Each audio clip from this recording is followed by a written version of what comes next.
Mokoš.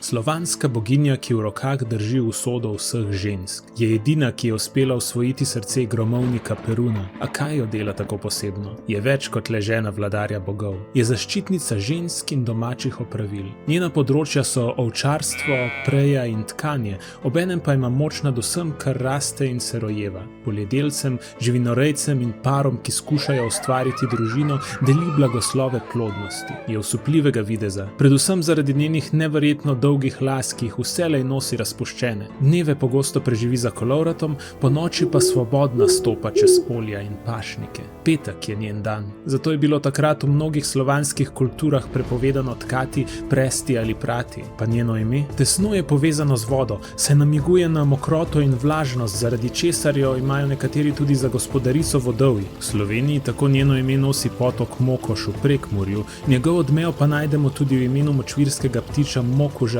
in vasi Makoše pri Ribnici. Kasneje, ko je krščanska vera zastrla spomin nanjo, Mokoš ni izginila, le skrila se je. V podobo svete Marije in svete Ane, v žuborenje potokov in niti, ki drsijo skozi prste, in v pogled, ki zaneti ljubezen. Vas zanima še kakšno slovansko božanstvo? Zapišite odgovor v komentar, preberite Skrivnost srži in seveda všečkajte, delite in mi sledite.